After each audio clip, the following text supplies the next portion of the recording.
ମୂଲ୍ୟବାନ ହେଉଥିବା ଗ୍ରହ ନକ୍ଷତ୍ର ତାରାପୁଞ୍ଜ ମାନଙ୍କର ଗତିବିଧି କି ମାପି ଦେଇଥିଲା ଓଡ଼ିଶାର ଯୋଉ ଯୋଗ୍ୟତମ ସନ୍ତାନ ନା ହେଲା ପଠାଣି ସାମନ୍ତ ଚନ୍ଦ୍ରଶେଖର। ସିଦ୍ଧାନ୍ତ ଦର୍ପଣରେ ପଦୁଟିଏ କଲମ କଲେ, କହିଲେ ଶଙ୍ଖା ସୁରାସୁର ଦିନନ୍ଦିତ ଦେବ ବୃନ୍ଦ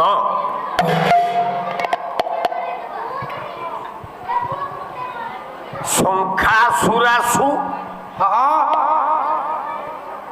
ନା ଶଙ୍ଖାସୁର ଯୁକ୍ତ ଅଦନ୍ତସରେ ଦୀର୍ଘ ଅସୁ ଅସୁ ଅସୁର ଅର୍ଥ ହେଲା ପ୍ରାଣ, ଶଙ୍ଖାସୁରାସୁ ବୋଲେ ଶଙ୍ଖାସୁର ବୋଲି ଗୋଟେ ଅସୁରର ପ୍ରାଣ ସୁଦର୍ଶନ ଚକ୍ରରେ କାଟି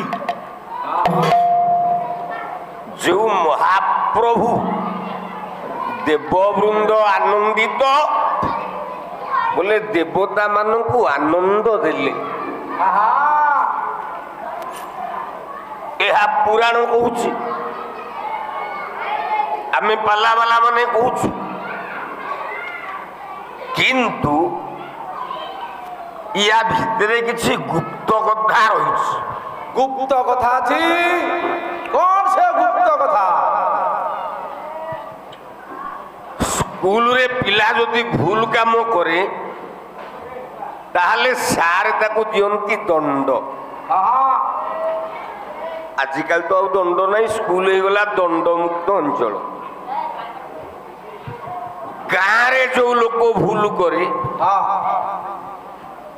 ତାକୁ ଗାଁରୁ ଏକ ଘରିଆ କରିଦିଅନ୍ତି, ନିଆଁ ପାଣି ଛାଡ଼ କରନ୍ତି, ଗାଁ ବାଲା ବି ଦିଅନ୍ତି ଦଣ୍ଡ। ଏ ଶଙ୍ଖାସୁରଟା କଣ ଭୁଲ କଲା ଯେ ତାକୁ ଦିଆଗଲା ଦଣ୍ଡ, ସୁଦର୍ଶନ ଚକ୍ର କାଟିଲା ନା ତାର ଭୁଲ ଥିଲା ବେଦପତି ବ୍ରହ୍ମାଙ୍କର ବେଦ ପୁଥି ଚୋରି କରିକି ନେଇଗଲା, ଯାହାକୁ ଯଦୁମଣି ମହାପାତ୍ର ପଦୁଟିଏ କଲମ କଲେ। ଆସୁ କଲା ନିଗମ ବନିଦାର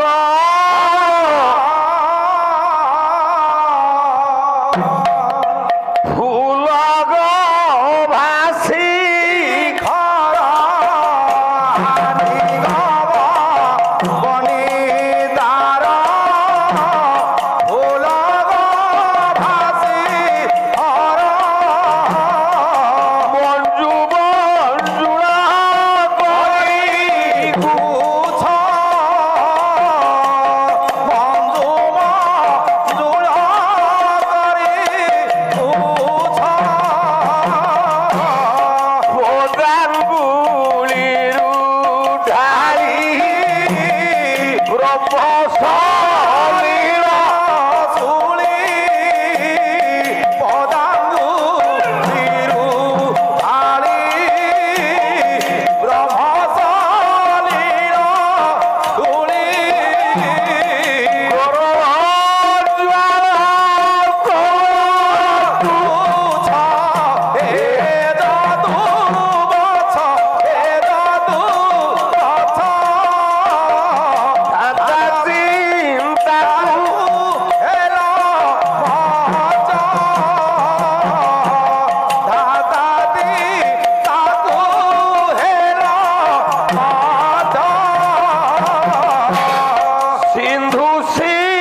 ବ୍ରହ୍ମାର ବେଦ ବୁଦ୍ଧି ଚୋରି ହେଇଗଲା।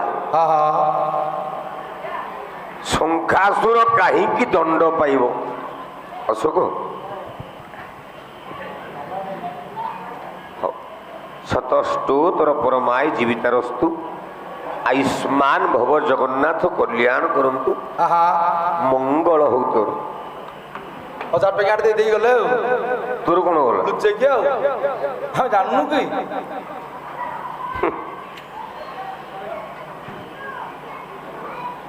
ଏ ବେଦ ବୁଦ୍ଧି ବ୍ରହ୍ମାର ଚୋରି ହେଇଗଲା ବୋଲି ସେ ନାରାୟଣଙ୍କୁ ଡାକିଲା। ହୃଦୟ ପଦ୍ମରେ ଚିନ୍ତା କରି ପ୍ରଭୁର ଧ୍ୟାନ କରୁଛି ଶଙ୍ଖାସୁର। ଗୋବିନ୍ଦ ମୋ ସମୁଦି ଖାଲି ଟିକେ ଇଏ ଇଏ ହେଇକି ଗାଇ ଜାଣି, ନହେଲେ ପୋକରା ବାଇଗଣ ଭିତରେ ବିନ୍ଧ ଯାହା ଗାୟକ ସଚିଦାନନ୍ଦ ଦାସ ପାଲା ସେଇଆ। ସମୁଦି ସମୁଦି କହିକି ବାହାର ବାହାର ବାଡଉଛନ୍ତି। ସମୁଦି ହେଲେ କଣ ହେଇଗଲା?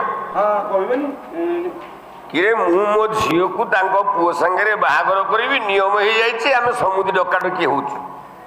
ମୋ ଝିଅ ତାଙ୍କ ପୁଅକୁ ବାହା ହବ, ତାମାନେ ପାଲାରେ ଛାଡ଼ିଦେବି, ବିଦା ବସେଇଦେବି। ଖାଲି ସମୁଦି ଭାଗ୍ୟ ଭଲ, ମୋ ଦେହଟା ଅସୁସ୍ଥ, ଗାଡି ଆକ୍ସିଡେଣ୍ଟ ପରଠାରୁ ମୁଁ ସ୍ଥିତିରେ ନାହିଁ। ଆଜି ଅନୁଷ୍ଠାନ ଲୋକ ସବୁ ଯାଉଥାନ୍ତି, ମୁଁ ସକାଳୁ ମୋ ବୋଲେରୋ ଭିତରେ ଶୋଇଛି। ମତେ ଲୋକ ଡାକିବାରୁ ମୁଁ ପେଣ୍ଡାଲକୁ ଆସିବା ପାଇଁ ଗାଡିରୁ ବାହାରିକି ଆଇଲି। ପାଲା ଗାଇବାକୁ ଜମା ମନ ନାହିଁ, ନ ଗାଇଲେ 2 ପଇସା ମିଳିବ କେମିତି? ନା ନା ଭାବିଥିଲି ଏଇ ବର୍ଷଠୁ ପାଲା ଟିକେ କମେଇ ଦେବି ଯେ, ନା ପୁଣି ବଢେଇବାକୁ ପଡିବ। ନନା କାହିଁକି କହିଲୁ? ମୋ ଝିଅ କହିଲାଣି, କହିଲା ନନା ମୁଁ ଗୋଟେ ସାଇଣ୍ଟିଷ୍ଟ ହେବି। ଆରେ ମୁଁ ଗରିବ ପାଲା ବାଲା ଦିଏ, ତୁ ସାଇଣ୍ଟିଷ୍ଟ ଯଦି ହବୁ 50 ଲକ୍ଷରୁ କମ ହେଲେ ହବ? 50 ଲକ୍ଷ ଗୋଟେ ପ୍ଲଟ ବିକିଦେଲେ 50 ଲକ୍ଷ। ତୁ ବୋପା ମୁଣ୍ଡ ପ୍ଲଟ 20ଟା ପ୍ଲଟ ପକେଇଛନ୍ତି, 20ଟା ପ୍ଲଟ, ଗୋଟେ ପ୍ଲଟ ବିକିଦେଲେ 50 ଲକ୍ଷ। ତାମାନେ ମୁଁ କଣ ପ୍ଲଟ ବିକିବା ପାଇଁ ପ୍ଲଟ କିଣିଥିଲି? ଆଉ କଣ ପାଇଁ? ଝିଅ ପଡୁ କଣ ମୁଣ୍ଡେଇକି ମଲା ବସି ମୁଣ୍ଡେଇକି ନେଇଯିବ। ତମେ 5 ଜଣ ପାଳିଆ, ଜଣକେ 5 ଲକ୍ଷ ଦଉନ, ପାଲାରେ ମୁଁ ତମକୁ ସୁଝେଇ ଦେବି। ଆମ ଆଉ କଣ ଆମେ 5 ଲକ୍ଷ ଆମେ କୋଉଠୁ ଆଣିବୁ? ଆମେ କରିବୁ, ଆମର ନାହିଁ କିଛି। ଗାୟକ ସବୁତକ ଛଞ୍ଚିକି ନେଇକି ଯାଉଛି। ଆଉ ତାହେଲେ ହେ ସଜ୍ଜନ ବର୍ଗେ, ବ୍ରହ୍ମାଙ୍କର ବେଦପତି ଚୋରି ହେଲା ବେଳେ ସେ ନାରାୟଣଙ୍କୁ ଡାକିଲେ। କେମିତି ଡାକିଲେ? ଏମିତି ଡାକିଲେ, କହିଲେ ହରି ଶ୍ରୀ ତ ଗମଳା জয়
ଡାକିଲେ ନାରାୟଣ ବିଚାର କଲେ ବେଦପୋଥି କିଏ ଚୋରି କରିକି ନେଲା। ପ୍ରଭୁ ଜାଣିପାରିଲେ ଶଙ୍ଖାସୁର ଚୋରି କରିକି ଏ ଶୁକ୍ରାଚାର୍ଯ୍ୟ ରାଜନୀତି ଭିତରେ ପଶି ଯାଇଛି।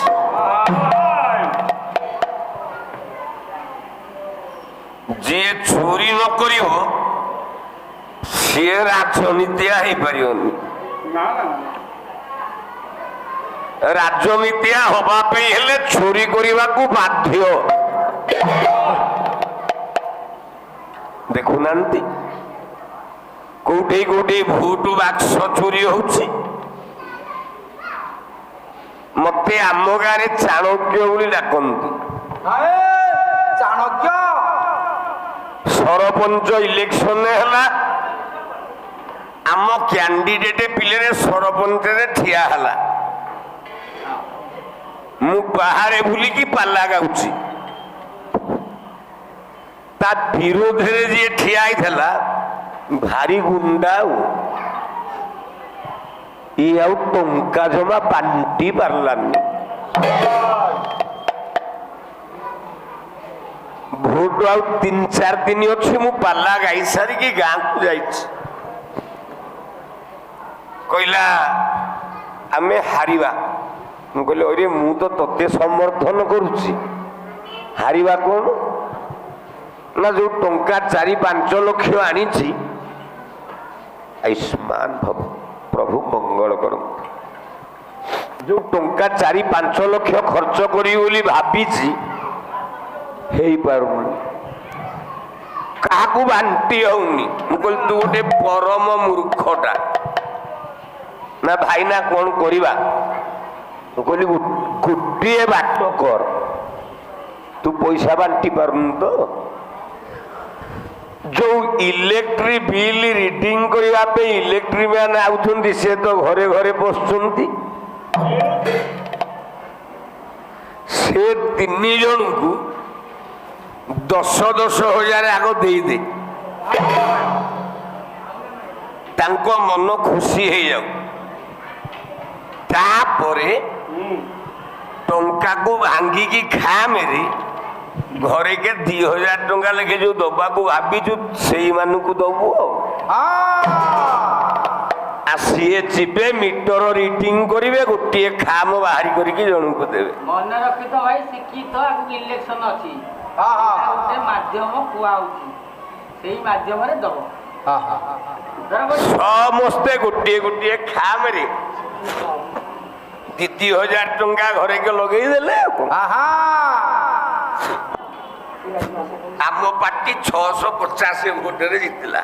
ଯାହା ହଉ ଗୋଟିଏ ଘର ଭଙ୍ଗା କାମ କଲେ ଆପଣ, ମାନିବାକୁ ପଡିବ।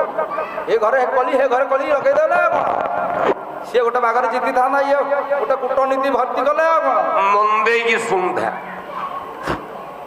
ଶୁକ୍ରାଚାର୍ଯ୍ୟ ବ୍ରହ୍ମାଙ୍କ ବେଦ ବୁଦ୍ଧି ଚୋରି କରିବାକୁ ଚାହିଁଲା। କାହିଁକି କାହିଁକି ନା ଏ ବେଦ ବୁଦ୍ଧିରୁ 3ଟା ବିଦ୍ୟାର ମାପି। 3ଟା ବିଦ୍ୟା, ଗୋଟିଏ ମୃତ୍ୟୁ ସଞ୍ଜୀବନୀ ମନ୍ତ୍ର, ଗୋଟେ ବିଭୂତି ବିଦ୍ୟା, ଆଉ ଗୋଟେ ମାୟା ବିଦ୍ୟା। ମାୟା ବିଦ୍ୟା, ଏ 3ଟା ଯାକ ବ୍ରହ୍ମା ବେଦରୁ ଚିରିକି ପକେଟରେ ପୁରେଇଲା ଶୁକ୍ରାଚାର୍ଯ୍ୟ। ବ୍ରହ୍ମା ନାରାୟଣକୁ ଡାକିଛି, ସୁଦର୍ଶନ ଚକ୍ର ଗଲା ଶଙ୍ଖାସୁରକୁ ମାରିବା ପାଇଁ। ଗୁରୁଙ୍କ ଠୁ ବେଦ ବୁଦ୍ଧିକି ଆଣିକି ପୁଣି ବ୍ରହ୍ମାଙ୍କୁ ଫେରେଇ ଦେଲା।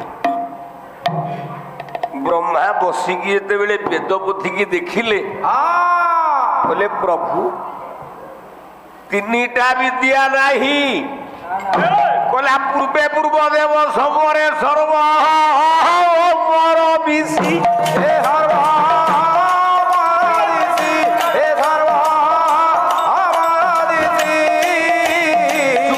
ଯେତେ ଦୈତ୍ୟ ମାନଙ୍କୁ ବଧି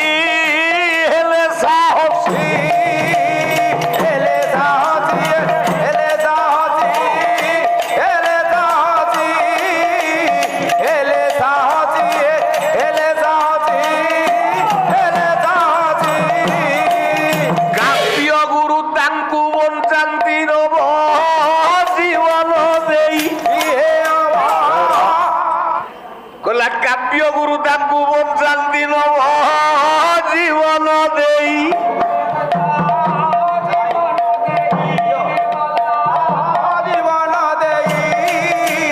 ସଞ୍ଜୀବନୀ ମୃତ୍ୟୁ ବଳରେ ମୃତ୍ୟୁ ଆଉ ଖାଲି ସାର ମୁଁ ଦେଇକି ଆମେ ନବୁନୁ କି ଗଲା ଆଉ ଦେଖ ହେ ନିଜ ସ୍ୱାର୍ଥ ଦେଖ ହେ ଯখন 1000 ଟଙ୍କା ପାଇଗଲା ଆମ କଥା କିଏ ବୁଝିବ ମୁଁ ମାଗିକି ରଖିବିନି ମୁଁ 1000 ରଖିଲି ଆରେ ତମେ ପାଳିଆ ଓଳିଆ ହଁ ପାଳିଆ ହଳିଆ ଆରେ ତମେ କଣ ପଇସା ଦବ ସେ ପଇସା କାଢିକି ଦେ ମତେ ଆଉ କଣ ମ ଆଉ ବୋଲୁଥିଲି ମୁଁ ଦେବି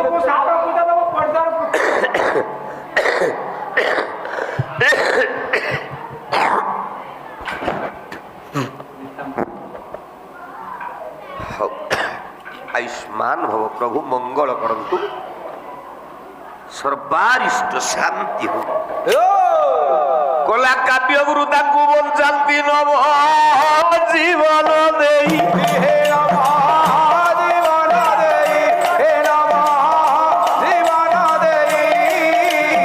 संजीवनी मृत्यु बଳରେ मृत्यु काहार नाही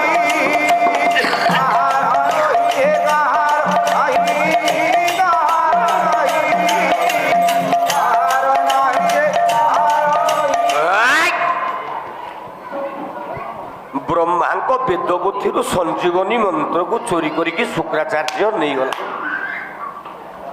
तेणु असुर माने मल्ला बेले शुक्राचार्य संजीवनी मंत्र पढ़ी असुर को बंचेला देवता पाखे से मंत्र बापालो नाही ना कौन करिवो कौन करिवे देवगुरु होचंदी बृहस्पति सी खोजी खोजी गोटे पहाड़ को पाइले से पहाड़ ना है द्रोण पर्वत द्रोण पर्वत रे मिलता 3टा जिनिस गोटे अमृतकरणी गोटे विशल्यकरणी गोटे मृत्यु संजीवनी ये 3टा गछर पत्र को छेचिकी ता रस बाटिकी मरी जाइथवा देवता नाकेरे पकई देले मरी जाइथवा देवता भी बंची जाए कोठे मिले ना अच्छी से औषध छिद्र मिले द्रोणादि शैले